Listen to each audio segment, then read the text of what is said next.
السلام علیکم دوستو، قومی ٹیم آج نیوزی لینڈ کے خلاف میدان میں اترے گی اور آج کا مقابلہ جیتنے کی صورت میں قومی ٹیم سیمی فائنل میں رسائی پانے کی اپنی منزل مزید آسان بنائے گی۔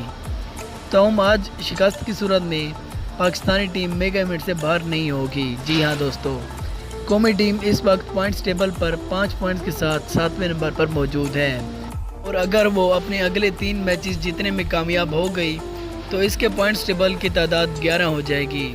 اس صورت میں سری لنکا اور انگلینڈ کو اپنے بقیہ میچز میں سے محض ایک میچ ہارنے کی صورت میں پاکستانی ٹیم سیمی فائنل کے لیے کوالیفائی کر لے گی۔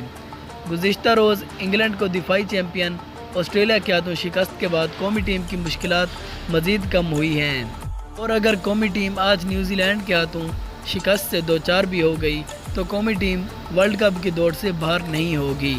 جی ہاں دوستو، کیونکہ انگلینڈ کو اب نیوزی لینڈ اور بھارت کے خلاف میچز کھیلنے ہیں، اور ناکامی کی صورت میں وہ سیمی فائنل مرحلے سے باہر ہو جائے گی۔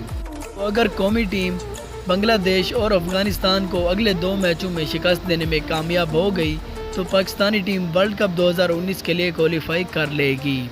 تو دوستو، امید کرتے ہیں کہ ویڈیو آپ کو پسند آئی ہوگی۔ اگر ویڈیو پسند آئی ہو تو ویڈیو کو لائک کریں، چینل کو سبسکرائب کریں۔ ملتے ہیں اگلی ویڈیو میں، تب تک کے لیے اللہ حافظ۔